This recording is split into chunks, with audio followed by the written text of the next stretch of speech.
This is Matthew Stepanic. And this is Rayanne Haines. Welcome to Let's Get Lit, the Drunk Poetry Podcast.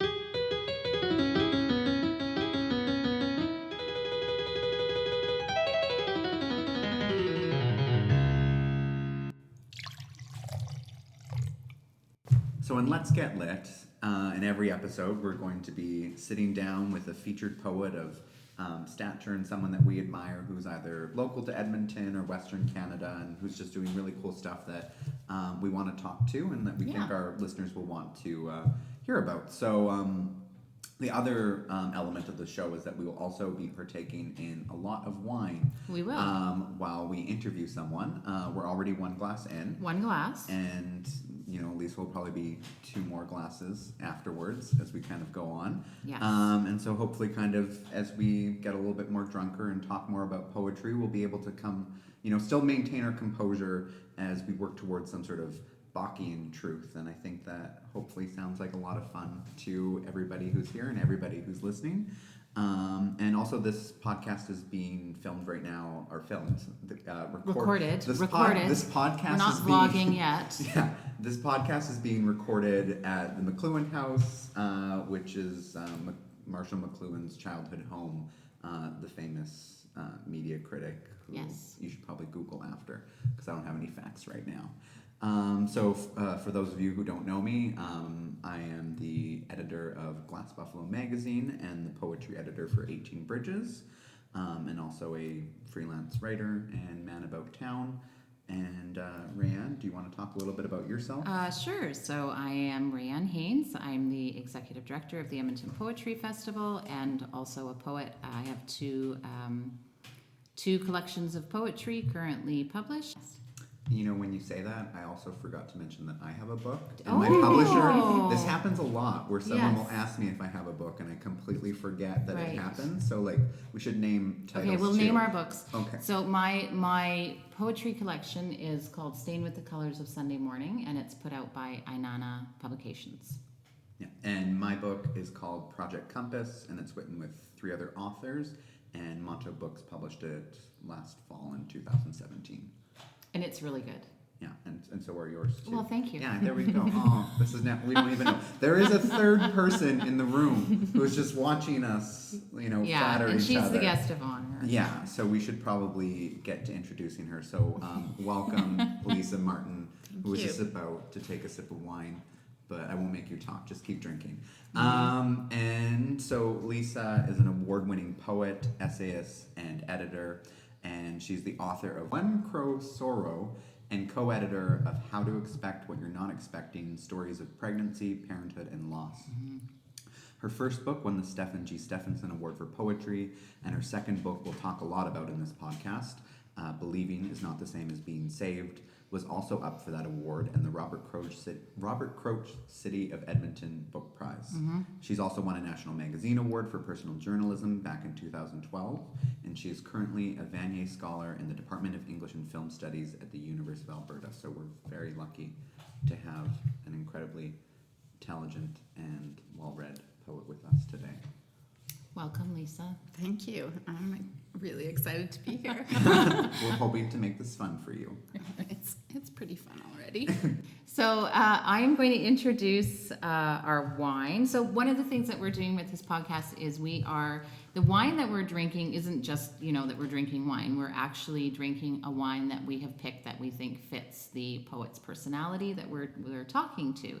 And after Matthew and I went through a few back and forth discussions, we picked the wine Flat Roof Manor, which is a Pinot Grigio, and we thought that it fit Lisa's personality incredibly well. So Pinot Grigio is a zesty white wine that is as refreshing as a cold glass of lemonade on a hot day.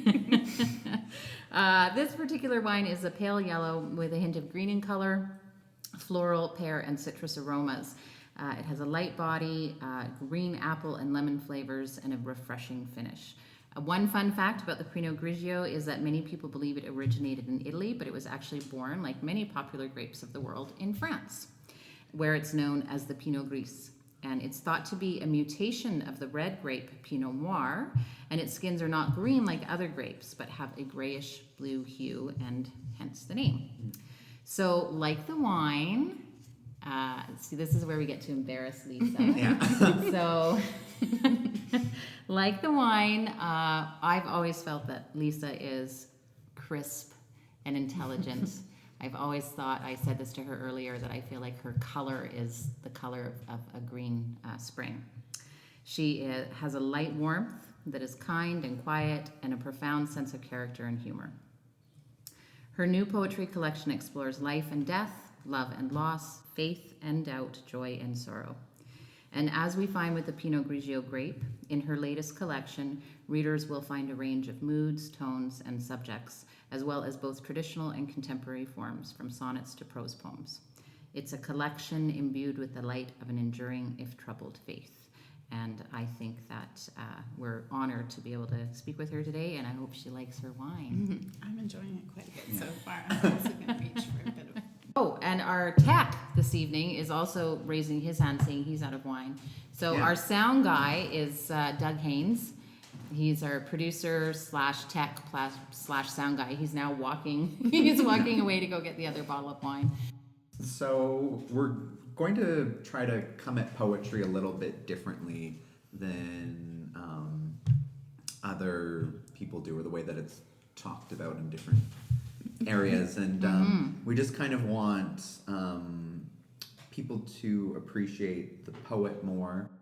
For you, disclaimer, the media disclaimer. We have to talk about the media disclaimer of that we both know Lisa Yes, we do. relatively personally, and so we think that Lisa is also a great person. Yes. And so we kind of want people to listen to this podcast and be like, oh, look how cool Lisa is. I wish I could be her best friend. Right. But you can't. You can't. You guys because- are trying to get me a date. Yeah. Oh. Also, like I felt like reading the wine description was a little bit like reading like a dating profile for you. Anyway, so Lisa, how are Let's bring you? this back in.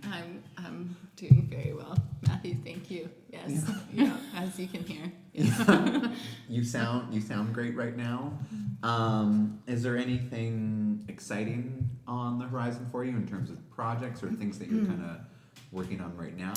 Yeah, I just finished a novel that took me about 12 years to write. Oh, so wow. I've just finished the last revision that I've gone through and done, and it feels finished to me. So if I find a publisher for it, then I'm sure they will want me to do more work. But I've definitely reached the point where if all I did was put it in a drawer, I would feel like I had satisfied myself. So that's exciting, and it's exciting to think about.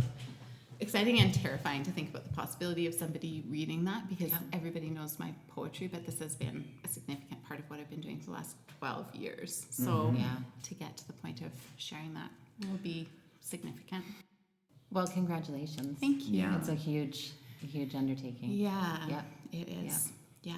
And I started writing that novel right before getting pregnant for the first time, which is about the worst possible time to change from writing poetry to writing something long form. So, yeah. Do you think that played into how long it took? For sure. Yeah. I had 3 pregnancies and 2 babies and a divorce. But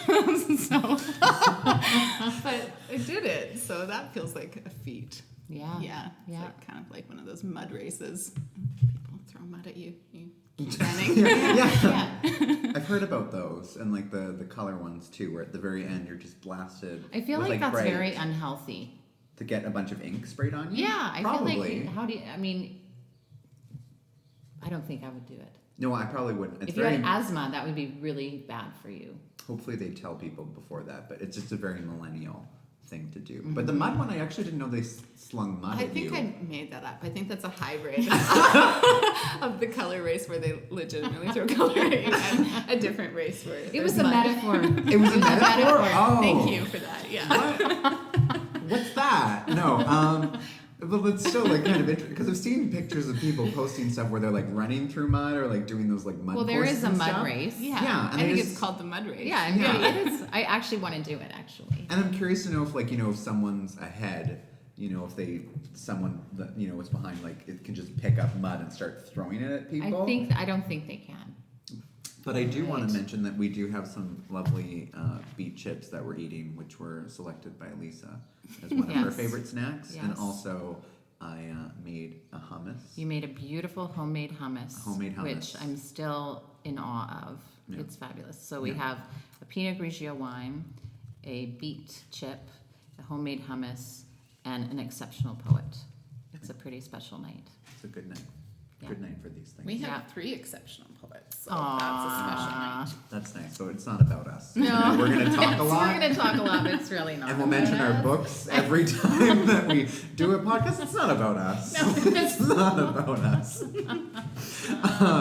All right, back beautiful. on track. Yeah, I'm looking at different questions that I can maybe Yeah, 'cause ask you we- about. yeah. What's something fun for you? Is there a funny thing that happened to you lately that you can tell us a story about? Without filtering. You can, yeah, don't filter. I don't know. I'll think about that one. I'll let it percolate. You Okay. percolate on that Many one. times Okay, Okay. percolate it. How about we just talk about what's your sign, since this is a I'm a date. Scorpio. You're I'm a Scorpio. It- That's why I relate to you. Scorpio is like, I feel like I'm right in the center of Scorpio. And do you know your Myers-Briggs type? Yes. What are your Myers-Briggs types? Okay, is that where you're green or gold? No. That's a different thing. That's Okay, the- I don't the know my I- Myers-Briggs. I 'cause- know I'm a gold.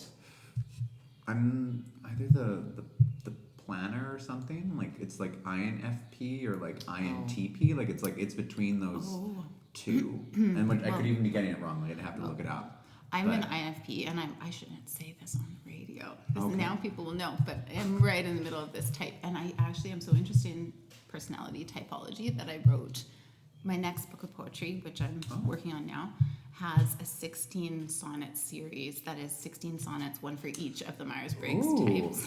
This is a long poem called Typology. I have to go find my. I know that I've done the Myers-Briggs. I know that I have, but I don't remember what it said. Because I'm all about being a Scorpio. I don't care what any other thing says Right. about me. Yeah. Yes. Yeah. The Myers-Briggs sort of helps, and it's like a big thing for like. I feel like dating is either everyone's talking about their horoscopes or they're talking about their Myers-Briggs. Really? But then I don't know how to like Really? connect the two because like it's like there's 16 personality types. Like it's easier to do a horoscope because there's 12, and so you Or just- less. And Or you, less. you actually don't really have to do anything. You just know your birthday. Yeah, exactly. So do you relate more to your To my Myers-Briggs or your totally, or your horoscope? But Myers-Briggs, I feel Oh. like Myers-Briggs became important to me at a moment where I was just very belatedly discovering how different people are, how different personality types are. So I had a girlfriend who's like an amazing human and an artist and a poet, and she and I were like sort of at loggerheads, and I thought I need to understand this person because I love her, and so I learned all about her Myers-Briggs type, and it made me better able to be a friend to her. It's kind of amazing. I went really far into it. There's this website that's called Personality Junkie, where it's a psychologist who does kind of deep dives into Myers-Briggs typology. Okay, So, I'm actually gonna Google that. yeah. Yeah. You can So- make notes of all I am. that. I'm making notes. Yeah, and then I can send you your sonnet after this. I would Really? love. Yeah, absolutely. Okay, so I need to know my Myers-Briggs in order to have access to one of your sonnets. Totally. That's the password. Yeah. It's like to send her 4 letters. I know. I'm and just gonna then- send her an email with the Yeah, with the 4 code. letters of my.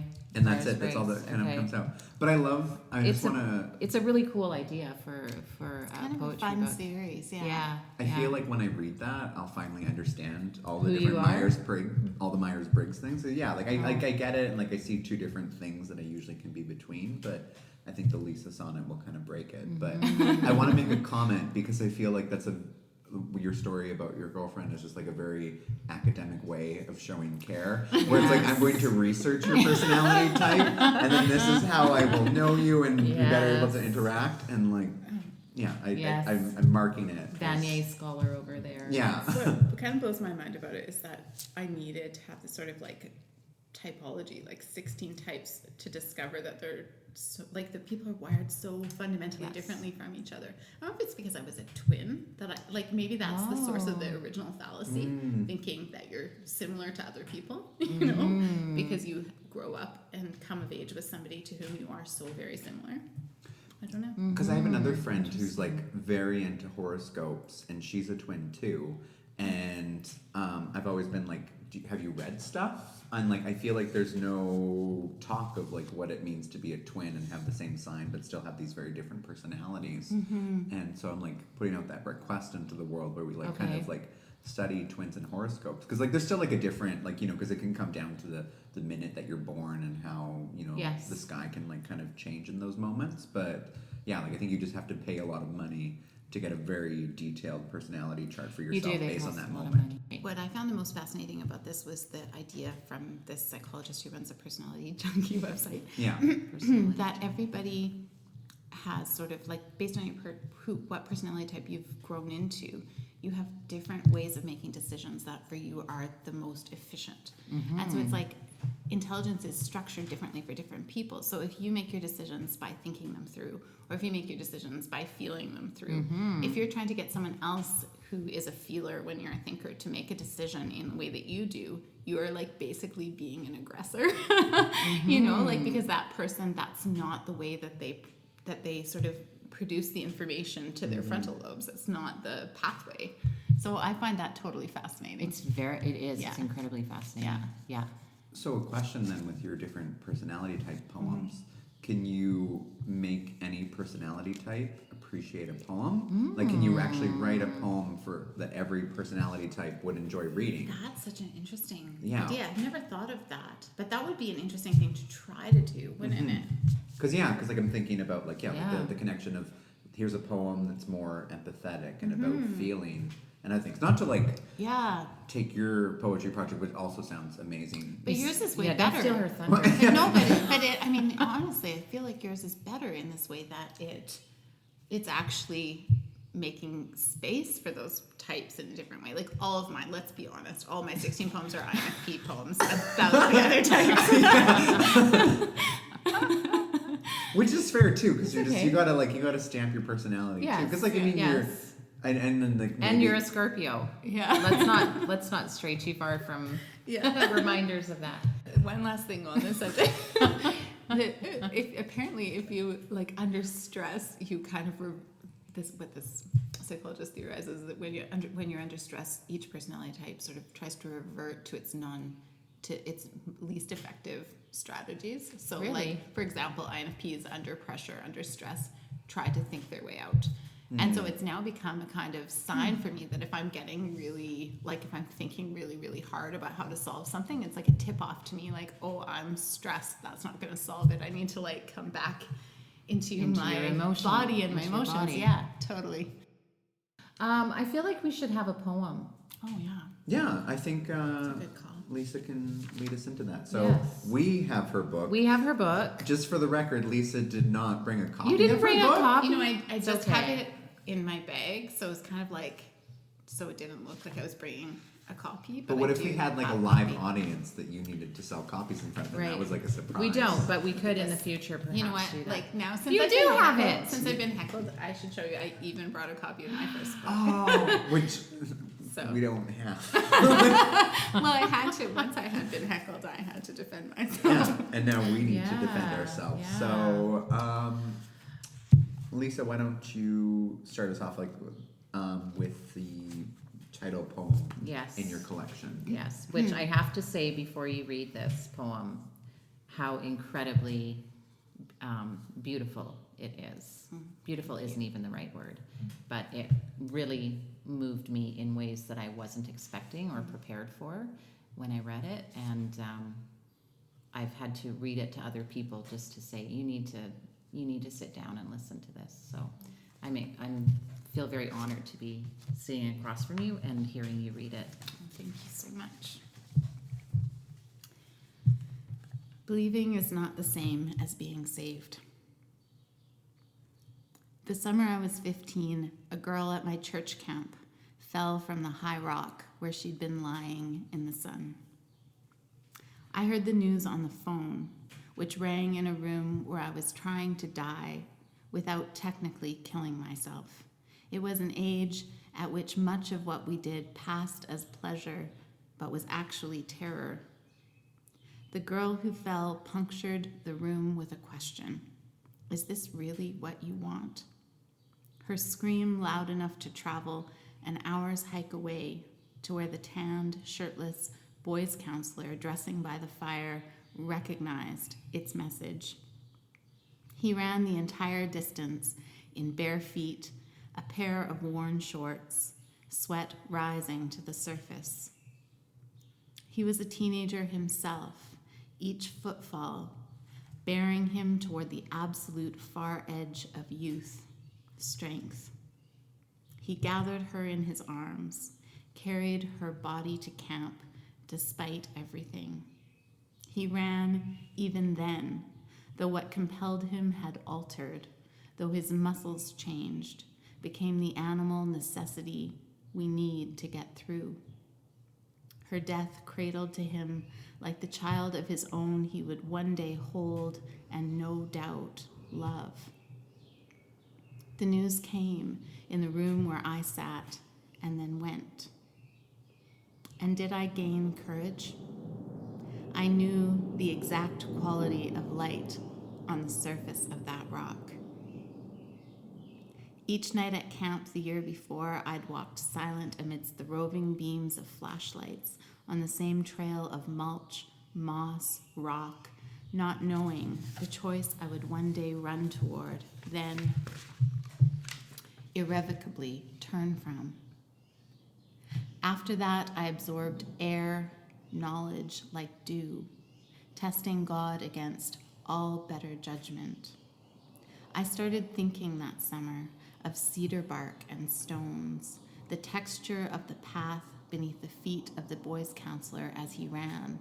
I believe he felt everything, carrying her death and love with his body as only the living can. I flicked off a switch that summer as I walked. I wanted to understand darkness, the quality of my heart, not light, but spark.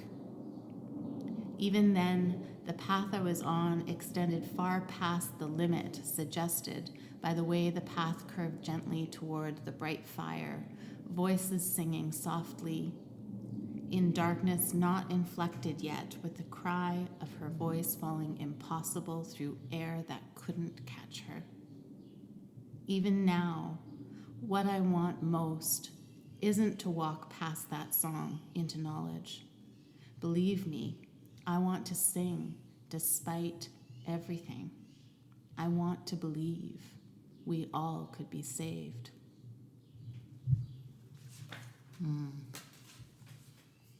It's so powerful. There's so much to think about. Did you hear how loud the birds all of a sudden got while I was reading? It was amazing. And the thunder. All of a sudden, birds. I have to say the lines about the boys' counselor, how he was a teenager himself, and that he ran even then, though what compelled him had altered, though his muscles changed, became the animal necessity we need to get through. I just was so... I don't even know how to express those lines and how they affected me, thinking of that young man carrying that young girl, becoming a man in that moment. Yeah. You know, having been completely altered in that moment, and yet carrying through. Yeah. And the way you wrote it is incredibly powerful in its simple description, you know? Thank you. Yeah. I think that's partly why I wanted to give him an imaginary child, you know? Like I wanted to kind of, in some way, sort of make that act of running and attempting to rescue and failing to rescue and then continuing to run, what that continuing to run is about. I wanted to kind of honor that as a kind of, I don't know, thing that is enough, like something that can make life keep going. That you can run because you're honoring something even when something is futile. You know, there's something, but... Well, and I wonder too if there's also that imagined space too, where him in that moment holding that body, and maybe these are things that he would imagine because it's something that he's taught to imagine, and like there's this idea that like this is something else that I should be saving and trying to save. That's interesting. Yeah, it's so well done. Thank you. Yeah. This was one of those poems that just took forever to get right, and I had a draft of it for years Really? that I was working on. Yeah, and I can remember pulling it out one fall and really intensively working on it. I was getting my sister to read it for me, which I think I've only ever done with this one poem where I really like pushed her to edit for me. She'll always read for me, and it eventually came, but it was one that wasn't working for a long time. I think that's just such an interesting thing about poetry, that you can end up with something that lands after so much struggle to get it into a form that's working. Do you remember some of the struggles or the ways that you worked through, or I what think some it of the was, other? yeah, I think it was a more, originally, the original draft of it was a bit more generalized. It wasn't so much about the specific incident.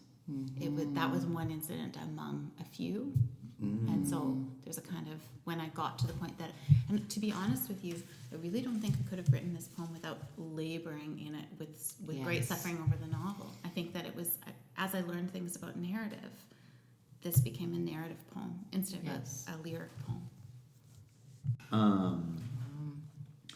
Well, why don't we talk a little bit about these poems that take a while, and also collections that take a while. And I think you had a really good point that you wanted to bring up, that you wanted to ask. Yeah. Lisa I mean, about.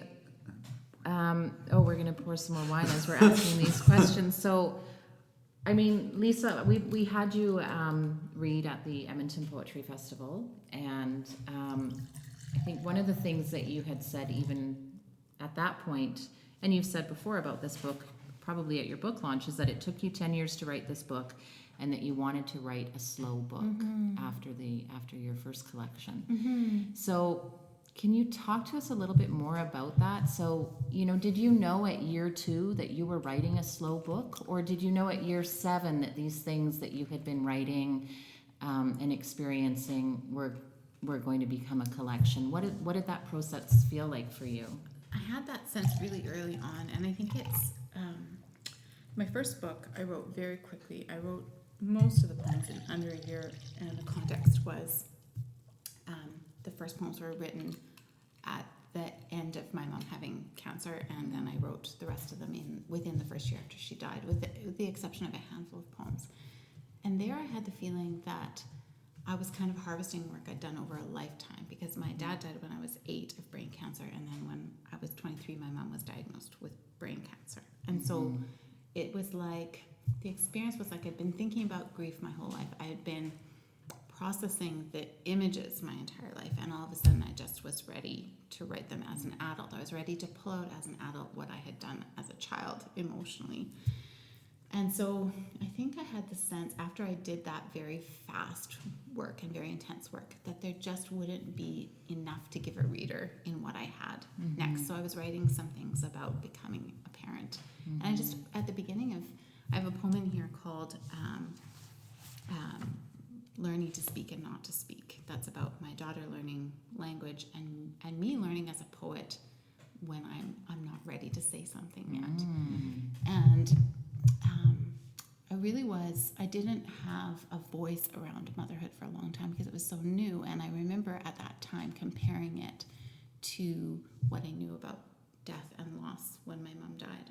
And so I think there's a way that I'm quite sure, for me as a poet, so much of my work precedes the time of getting it down on the page. Most of my work is that sort of deeper work of just living through and trying to understand at the kind of ground level, so that other poets are doing different kinds of things. For me, that's what I'm doing. And so I think I just had the sense early that I didn't want to give a book next that would be a little bit interesting. I mean, maybe this is still a little bit interesting to some people, but I There's wanted still to interest try. here. Yeah. There's some interest. I wanted to write a boring book. I want to try to get to the end of a long thought. Are there things that happened in the last 10 years that maybe will be used elsewhere, or Like later on, for sure. Yeah, things that, Absolutely. So there are some poems that I'm revising now for this new manuscript, the third collection that I wrote during this 10-year period that never sort of just didn't quite break into the realm of a finished poem. And now I feel like they might. So I'm working on some of those. Yeah. One of the things that Matthew and I have both talked about is the vulnerability in your poetry and in your sharing of it. How does it feel to be vulnerable, that vulnerable with the reader? And I mean, when you're writing it, it's a different kind of vulnerability as to when you're sharing it. Yeah. And can you maybe share with us a little bit about those differences for you? Yeah, I think that's such an interesting question. I think I had no idea until I had published One Crow Sorrow and had to read from it over and over again what a liability it was to only have sad moments. So I managed, at some point, I got so tired of like just being such a downer. I mean, there were always people who would love it. But in a big group, it's not going to be the majority, particularly if you're reading right after someone who's quite funny. It's just not people's favorite thing to do on the whole. And so I think that I learned something about what that vulnerability that exists when you're writing, how that translates to sharing the work with others. I learned something about that through the first book. And with this book, there's still so much vulnerability inside of it, but I think I'm much more aware as a writer of the reader. The One Crow Sorrow, I really wrote it for myself. I mean, I was aware of a reader. I was trying to craft something that was that someone was going to think was good. I had been in a lot of creative writing workshops, so I had a big army of like not very nice critics. I wanted to make sure my work was good enough for, so I was thinking about it at the level of craft, but I don't think I was thinking I don't think I was thinking widely enough about a reader. Like I was thinking about somebody losing somebody and what that reader might need. But I think with one reader, with believing is not the same as being safe. It's like I've had my Myers-Briggs moment. And now I know there are many readers. 16 to be exact. For a poetry collection, that's a jackpot. At least 60. Yeah, you're totally right. If you could get one of every type for a collection, you would be like probably in the minority. Wow. But yeah, so I think this book is much more interested in readers than the first book was, and so the vulnerability I think is maybe a little. And I mean, I'm more of an adult. I finished most of those poems by the time I was 24 in One Crow Sorrow. Oh, okay. Yeah. Okay. So when I read that book, I notice that I'm young. Right. Yeah. And there are things that I know, but there's a different way that you, I don't know, carry your vulnerability when you're older. Well, maybe she should read us the light poem. Yeah, let's have a little poetry break. All right, poetry break. Let's do it. Everybody take a drink. It's like we can have the body break theme. Can we get that? That's Poetry such a good break? idea. Wait, I love it. will I be charged just for like a bad humming of it? I don't know. No, but we could do something like that. Yeah. Poetry break. Yeah. I Okay. think absolutely. That's All a right. great idea. Oh, that's water being poured. Announce the water, don't announce the wine. Okay, now stop that. Like that you're about to read this poem and you're like trying not to laugh, and it's like no. This is really. I feel like the me that wrote this poem would be very glad to know that I'm cracking up a bit too much to read it right now. Perfect. Love it. I actually love it. Lightening up.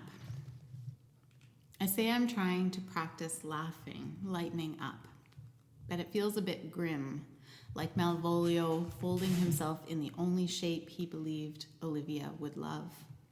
When he found out it was all a joke, he hung his head. Even after retaliation turns grave, the audience keeps laughing. Many years ago in the cheap theater, I saw Fear and Loathing in Las Vegas, surrounded by merriment. As the film developed, laughter intensified, while I shuddered with recognition. What is the nature of being human, we are prone to asking. Sometimes implication precedes understanding, but the latter does not always follow. We are only light relative to what surrounds us, dark by the same measure. Shadows are always lengthening, except when the sun is highest at midday. Then darkness coils beneath its object, tries to disappear. Yeah. Here's the pause. There's the pause. We are only light relative to what surrounds us, dark by the same nature. Yeah. I had written something down. Do I have my notes about, we talked about these moments, all these moments and more speak to the heart of a life, a telling of a loss. And I really found that I experienced that in all of your poems. That every poem has a moment, that has just brings me into it. And I think that you do that exceptionally well in your writing. So Thank you so much. yeah, no, thank you. It's really no wonder to me why this book was shortlisted for the awards that it was, for the Robert Croach and the Stephen G. Stephenson. It's a beautiful book. Yeah. Yeah. The one thing that I always sort of want to talk about a little bit more with your poetry, and I believe we sort of had this conversation before about the personal elements that come into each and every poem, and sort of how much you allow a poem to be authentic and true to your real life, and maybe what sort of things you put away. Because like when I read this poem, I imagine, and too, it's the italics on the page, that someone has suggested to you that you should practice laughing and you should practice lightening up. And I'm wondering, is that something that actually did happen to you? And then maybe if you can talk a little bit more about how much authenticity you try to bring into every poem that you write. Yeah, I love this question. In this case, I think it really is coming from me. Like, I'm the one who's saying, I say I'm trying to practice laughing, lightening up. So the italics are about me trying to say that to someone else. And this connects back to what we were saying earlier about what I learned from reading my first book and how it got old to always be a downer. Like, I had tried very hard in One Crow Sorrow to give something affirming. So it wasn't like full of despair. It wasn't a book about despair, but it was heavy. And so I learned something about what it feels like to always be giving someone something heavy. So that's what this poem is about. That's what those opening lines are about. It's my own effort to laugh and lighten up for the sake of other people initially.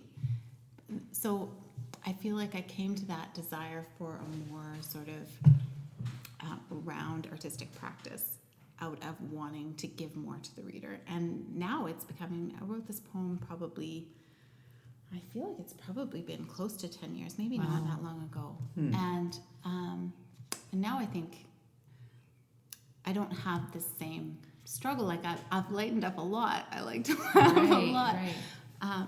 But yeah, so to go back to your question about authenticity, I think I am, there's a way that the question of fiction and nonfiction is not as central to me in poetry as it is in prose. In prose, I'm always either writing fiction or nonfiction, or, in fiction, I have some room to use something that actually happened, but I'm presenting it as fiction. In poetry, I will sometimes make something fictional, make a small piece of the poem fictional, like in a poem like, what is this poem? The one where I'm Return on page 16, which starts signs of what's leaving bruised apples in the grass, sunflowers out back. I remember in this poem in particular that there are one or two images here that are fictitious, like that I just invented to make the line work. So that sort of thing I'm comfortable doing with a poem. But at the level of like, what's the emotional reality? What's the emotional sort of through line, or what's being worked out? Those things are mine when I'm writing poetry. I mean, that might change in the future. By September, I might not be single. I might not be doing that in my poems anymore. Yeah. but I'm really invested in when I'm writing poems, really working out things about my life. That's the kind of poet I am. So I have this. It's a new experience for me, but it relates to parenting. Actually, I feel like some of the things that are starting to happen in this part of life are not only mine. And that is where I come from with these, with the poems that I'm talking about. Is they're not just mine to share. Yeah. So I need to be much more aware of that, or careful about those other people's feelings. And in some ways, I feel like I've had a kind of cheat. Like people say, write as if your parents are dead. Like my parents are legit dead. Yeah. So I What haven't- privilege you're living with, Lisa. But it means that I'm not filtering. Like I don't have to consider the feelings of my parents when I want to write something. And but I do with my children, so it's a kind of new thing for me to have my part of my real material that I'm writing through be something where there are boundaries around. Yeah, there are boundaries. There's always boundaries. Yeah. My belief is there are always a few boundaries. Of course there are. Yeah. Yes. I don't mean to say that I was boundaryless. No, of course not. No. Yeah. I was looking at Matthew when I said that. Well, I have boundaries. There are things that you have to like put at least a bottle You of have wine to into deal that to, other like, get. the other layer. Yeah. Like really, someone without effective boundaries couldn't make hummus that's this good. No. I know, So- right? you need boundaries to make hummus. It's the first thing that Bon And a food Appetit processor. recommends. That's Is true. like their boundaries because you need to like put everything in and then you have to Right. slowly pour in the olive oil. Like it's a very like there are steps and like that's Isn't this kind of the idea around making a perfect pot of tea? Like, in order to make a perfect pot of tea, you have to sort of first resolve your life, and then you can make a perfect pot of tea. Tea, hummus, and poetry. I'm just thinking now, That's like, the name why- of my next collection. Nobody steal it. You can say that, but did you put Copyright, There we go. Perfect. All right. Where did I want to guide us Well- on that? There was a bunch of great thoughts that Lisa had. Lisa, drink more wine. Yeah. We're not alcohol pushers, but like now you're thirsty. It is because called you had Let's a Get chip. Lit. Yeah, and I think Rayanne and I are getting lit. No, I'm And- not. Oh, okay, I'm getting lit. I'm finding a bunch of lit and like inspiration and everything. very- that's yeah. being Lit. said. I really legitimately just got that. You didn't get it? Do you want us to edit it Okay, out now? the or? name of the poetry podcast is Let's Get Lit. Yeah, no, she got it now. Literature. Yeah, well, that Lit. took me all this time until now. Oh, I It's hope like- it's everybody so else. anybody No, no, listening it's at the- home, I it's hope feel everybody like else gets it, and they're like, "Oh, they're It's the doing the youngins. October They'll- date a little early." you No. too can be a Vanier scholar. You just have to avoid memes and. Well, we thought it was really clear. I think it's No, great. it's clear. It's It's Lisa. Sorry, and also, like, you Lisa. come to it different ways. Like, Lisa came in about an hour ago and we're like, this podcast, She by didn't the way, see is it written called. down. Yeah, She this didn't see is it called written Let's Get Lit. Where other people have, like, why is it called Let's Get Lit? Whereas And I then- was focusing on the wine. Yeah, because the second part of the title is the Drunk Poetry Podcast, and as soon as she walked in the door, we were like, "Here's your wine." Yeah, we focus Right. too much on the Well, the things you and not know. the other stuff. All right. I have one deep dive Mm-hmm. into some poetry that, like, maybe this is like the harder question that we'll edit out later. But I was noticing some interesting connections between different poems when it came to this discussion about weight. And in one poem that's particularly called Birth Weight, you write, "What a thing weighs distinguishes it from what it isn't, tells us what we are not." And then in The Ascension, you write, "Christ at the end of his life was heavier than he'd ever been." And you refer to that weight as the difficult knowledge that the body is holding. And I'm wondering if there's a connection there, or if you're always kind of tipping the scales towards the things that we know and learn, or if you even just want to talk a little bit more about the Christ metaphor. Yeah, I think so. There's a lot there, and I think it connects to the poem I just read, "Lightening Up," which is about a sort of aspiration to something other than that difficult knowledge. I think the Christ metaphor for me, I mean, it comes up sort of autobiographically. I come by it honestly. My dad was a pastor in an evangelical church, and then died when I was quite young. So that was a really good sort of like compression of questions about what I was going to think about all of that. And the thing about the Christ metaphor, so the poem you're talking about is The Ascension, which is on page 11. So I'm just going to turn there so I can. This is so great. This is like what you do in church, legitimately. Let's turn to the page where the verse is. Everyone turn to the page and say the hymn. best. Yes. So, yeah. So here the poem is all about density and what sinks and what rises. Mm-hmm. And I had the idea in this poem, I wanted to kind of subvert the idea because Christ is a figure who is supposed to be at the center of understanding all the suffering of the world. That's what Christ on the cross represents in Christianity. And so I wanted to kind of, can I swear on this podcast? Yes. I wanted to fuck with the idea that you could do that and then like lift off into the sky. That seemed just working on the level of like figurative consistency and metaphorical consistency. That didn't seem right. And so I wanted to make him try to rise, and then when he hits the limits of the Earth's atmosphere, he has to fall back down to earth, like precipitate back down to earth, because he can because he's been, the line is, he has been changed by love. His needs have grown too human. So I wanted to take that idea I'd been given as a child, that myth, that really sort of resonant myth that Christ is equally human and divine, and say, if that's how you come into it, and then you actually love, that's going to change. You're going to become. You're going to hold that difficult knowledge of what suffering is. So that's going to bring you back down to earth. So that's what I was trying to do with this poem. So then is there any sort of way that you connect that with the other weights that you're using in different poems, or or is it just Matthew that?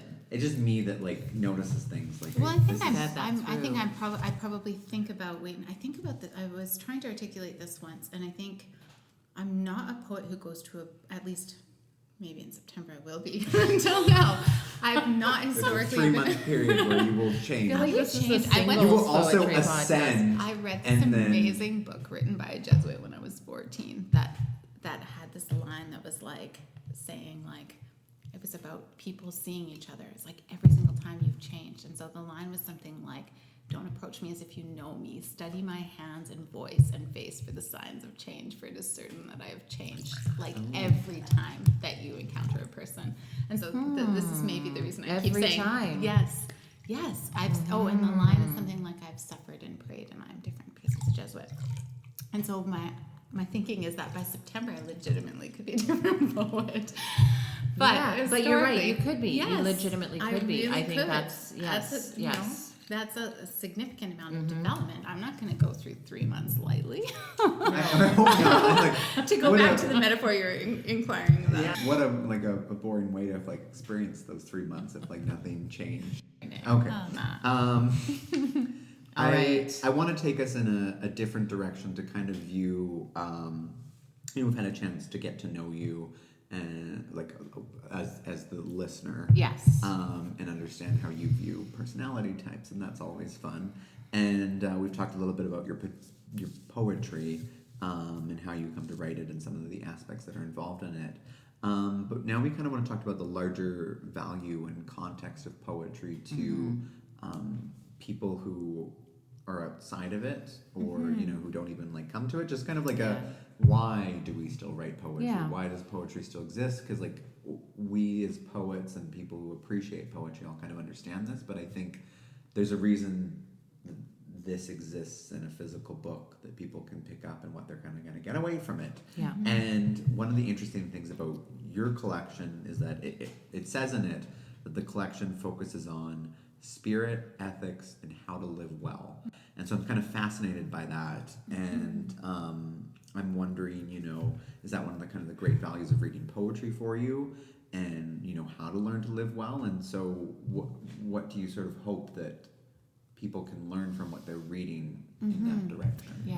I think that's a great question. I wonder, as you're talking, if we don't all in some way work at the site of entry when it comes to poetry. So some people inherit poetry because their parents read poetry, but a lot of us come in at some point through a window or a different door. And for me, it was, I discovered Alden Nolan on the shelf of my high school library, and I read these poems that blew my mind. I was 14 years old, and I could not believe it was possible to actually talk out loud about some of the things I was trying to work through internally. I just thought those things were separate, like the world out here hummed along like this, and then there was my internal experience. And so I think for me, I've always been really invested in writing something that anybody could access. So the thinking in my poetry is for me, it's at a high level. For everybody. For me, it's at a high level. I'm not like dumbing down the thinking, but I'm very interested in the language being accessible so that anybody who isn't already living in that house can come into it. And I wonder if that's not related to how you get in the first place. And probably not for everybody, but for me, I think of myself as a poet as owing something to everybody outside the house. It's like I'm almost more interested in those people than I am in other poets. Like I know poets are the ones who will read the work and really see everything that's happening in it. But for me, poetry is about trying to live well, because my entry to poetry was like an effort to stay alive, really. It was when in that opening poem that I read, the title poem, when I say it was an age at which much of what we did passed as pleasure, but was actually terror, or which the phone that rang in a room where I was trying to die without technically killing myself. Like, this is highly autobiographical. Yes. And I think for me, poetry was a site of, and it continues to be all the time. I'm doing a PhD and I'm reading things all the time. And poetry is the thing that can actually like blast through all of the confusion and offer something that's like an acute ontological clarity. It just has that kind of capacity. And so I think I'm interested in poetry precisely as a kind of technology we have developed for thinking outside of questions of how to make a living, or how, all those sort of practical questions, thinking about how to live in a deeper sense, in a spiritual sense, like what is it that we're doing and why? Those are the kinds of questions that for me are at the heart of what I'm always up to. If that's an answer to what you were asking. It is. I wanted like your top 10 tips. Mm-hmm. How to live well. Or like the first one is like potatoes. Dr. Lisa Martin. Potatoes. Yeah, in the house. Dr. Lisa Dr. Martin. Lisa yeah, Martin. almost. I'm a pre-doctor. Yeah. Pre-Dr. Lisa Martin's tips. Pre-doctor. When I see her on the street, I'm going to be like, hi, pre-doctor Lisa. I mean, is Dr. Phil a doctor? pre-Dr. All these Martin. people? I'm definitely going to get some Doc Martens when I get this degree. Doc Martin Which and I their had Doc at the Martens. time that this poem takes place. That first poem, I definitely was wearing a whole Doc Martens, so it's really a circle. All life is I a love the circle. Doc Martens. Yeah. Yeah. The thing that I kind of want to ask about, and like part of this has a lot to do with the essay I read of yours recently that was published in the New Quarterly, the Good Death, which people have to pay to read now, which they should. But it's this idea about you being vulnerable with the reader and asking then that the reader also is vulnerable. Yeah. And I wonder if that's like a clear intention in a lot of the things that you write. Yeah. And so I think that there's a way that I feel like everybody, every single one of us, this is what I do when I teach. When I teach, I rely on the belief that that's true of everyone about a different thing. Like we all know something that nobody else knows, and we need to figure out what that is. Like we have to, and for me, it's kind of obvious.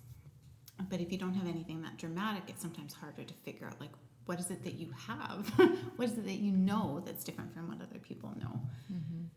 And so I feel like I personally have a kind of responsibility to other people to say, like, hey, like, we're gonna die. like we all know this, but like we're gonna die. But right. But then at the same time, I feel like the fact that I've decided to refuse to be crushed by it, like, and that's shown me how much happiness is available, how much joy is available, at the same time as it's a fact that it will all be taken in its time. But that those things are active simultaneously. Like, I think I get that in my body in a way that you don't if you haven't had to grieve it in your body. And so I think that the essay is me asking that vulnerability of people, absolutely, and trying to kind of narratively establish a ground to imagine something, for the reader to imagine something that they haven't directly experienced. And then to kind of invite, I think at the end of that essay is a kind of invitation to, sort of like, depending on where you're sitting, it could be an invitation to get that things will die. Or on the other hand, I think maybe the great call of that essay is to, like, believe that things can live, to ask for love still, to believe that things can return. And I think that that is how I kind of felt at the end, that it was just this love that we should be asking for, that, like, that fear or hesitation that kind of comes from accepting the care and the love that we can kind of get from things. And I think that's the message that I read in the book. So in that way, I think that there's a sense that the acuteness of my vocation, my sense of vocation as a writer has kind of flipped. When I was 23, it was like, we need more cultural space for grief. That was what I felt like I needed to do. And now it's like, people really need to know that you can still, like, have joy or thrive or, like, want to do those things. So that's okay to want to do those things. And I feel like I'm kind of uniquely positioned to say that because it's sort of autobiographically obvious that I'm not tuned out to the risks. Yeah. You know? Right. Yeah, but so that feels more urgent to me. It's okay to lighten up. It's okay to lighten up. That feels a lot more urgent to me because I feel like so many people who are intelligent and gifted and wise and have a form of this knowledge that I was talking about a moment ago, like the thing that you alone know. People like that who have some kind of sensitivity, maybe the kind of person who would cry for an hour realizing that people die, those people are getting crushed right now. They're just going down because they care a great deal. And I feel like that it's important to say that you can negotiate your own joy as one of the things that you're trying to sort out. And even that's critical to all the other forms of work. You know, like making more cultural space for grief is something you could only do on the back of your own joy, to be honest. So, Lisa, I think what we're going to do now is we're going to ask you one final question for the evening, and then we'll have you lead us out of the podcast with a poem. So the poem that we want you to read to us to lead everybody out is a poem called "What I Believe Now About Us Then," and both Matthew and I were really deeply moved by that poem. But you know, throughout the context of this discussion and the title of the poem of the book is "Believing is Not the Same as Being Saved." So our question to you is, how has poetry saved you, or do you just believe? Yeah, that's good. I think I just believe. I think that this book is getting marketed with this line that the collection is imbued with the light of an enduring of troubled faith. And I think that the kind of enduring faith that I have is actually about the kind of thing that, like, the act of turning up to the page and writing a poem is about. It's like, I think one of the ways that poetry has saved me is not by, you know, having a set of literary conventions or a canon or anything like that, but just being a thing that people do with the world. So it's art, you know, it's like any kind of art. It's just people keep on out of all of the things that are brutal and overwhelming and incapacitating and structurally so much bigger than we alone can change. People keep on making things, and people keep on making beautiful things, and people keep on making things that are for other people. And I think that is, as long as we're doing that, as long as we're involved in that conversation and in that, those reciprocal acts, I believe in that as a thing that kind of proves that there's a way to go forward. So it's like, it's hope, but it's not hope in the abstract. It's a way of going forward. So I think that's, I think I believe it. And I think I know I won't be saved. I mean, I haven't, there's so many times I've not been saved. And there's so many times coming where I will not be saved. And I think that the crucial thing is to find a way to go forward. And I think this is an interesting thing about lifespan development. It was poetry for a long time. And increasingly for me, it's love. It's relationship. It's other people. So I think that for me, poetry kind of was like a life raft for a long time, and I figured out that it's even better to kind of like be in a fleet of people on life rafts. That's kind of the best thing. Yeah. But it does feel like different people have different roles, and I think for me, like, believing is my role in a way. Like, there are other poets where what they're giving isn't going to be that, and we need that too. And I think, for me, that's probably what I'm piping up about most. Yeah. Well, I wonder too, in the sense that you're on the believing end, but does being saved happen at the very end of a life or a narrative?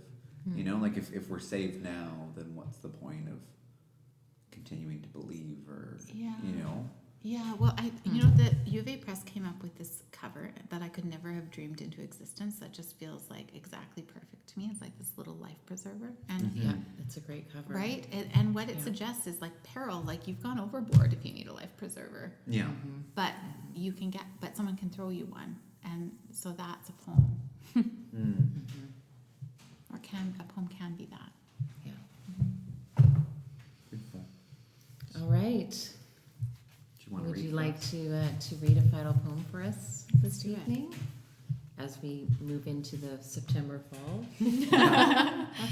Oh yeah, I want to imagine that this poem is being listened to in the fall, because it'll be different then. Yes, it will. What I believe now about us then, foresee. The morning of your surgery, I drive across the river, accepting my part in it. How fueled I am by what we now know without doubt can't last. The awful beauty of exhaust rising in air exactly like exhaled breath, yet also instead of breath. Today you will be healed by being gently harmed, and I can be transfused by what rises cloud-like from poison, side-lit by the slowly rising winter sun. Fog and exhaust, cloud and breath stretched thin as the soft cotton plug my little girl pulled last night from a bottle of vitamin C, while you and I fought quietly like adults, pretending not to fight. This quiet itself a gesture to other wounds, our arms marked back then by soft violence, thin sinking of nails in each other's flesh. Pinch me, we said, so I know I'm real. My girl knows what's real, her belief. Last night we fought while she imagined thin white cotton into bits, which were not, but would become these clouds, this bridge, and spread the pieces wide as wings on the lid of her toy box. Look, she said last night, her bright, wild voice, her joy tinctured by viral confusion, grown-up sorrow. Sure enough, bits of fog drift now over the bridge. Butterfly, she exhaled, and I awoke in the night with your sore throat, a softened heart. No need to draw blood to prove this heart, you, the broken pieces exist. Your pain was always real. Believe me, what exhausts us most, what wastes us, can't last. The torn cotton already, though we couldn't see it then, was the softly torn moons, fingernails in our flesh, was this fog that would one day rise, lit by winter sun, this bridge. Our wings were always wide and white, clouds fused with exhaust, fog always sinking, being lifted. Mm-hmm. Thank you. Thank you. Thank you.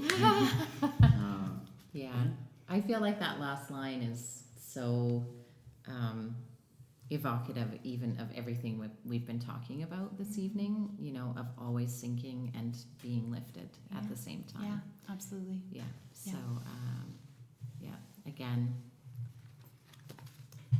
Beautiful such a beautiful, parallels. yeah, beautiful parallels, paradoxes, just a stunning piece of, a stunning collection of poetry. Thank Yeah. you so much. Thank you. Yeah. So, in that last All moment right. that we've been talking to Lisa Martin about her collection, Believing is Not the Same as Being Saved, Mm-hmm. out through the University of Alberta Press.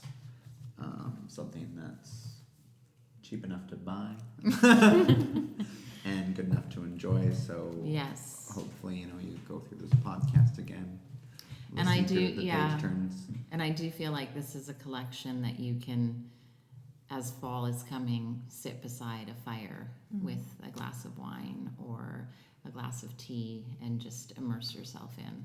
And so I hope that people do that. Yeah, and I Yeah. find fall, like at least from the post-student Mhm. age, was always that good revival period or that time to kind of look Yeah. back or there was something new that was going on. Well, So I mean, it Yeah, is. and the hibernating time. For Mhm. me, fall is that hibernating time where I can close in on myself and sit with something for a little while. Yeah, the change of the seasons is a Yeah. good time to be retrospective Yes. on our lives. So Yes. thank you so much, Lisa, for joining us for this and maybe, you know, not drinking enough wine. No, But she still, drank less than we did. She What? did. We're embarrassed.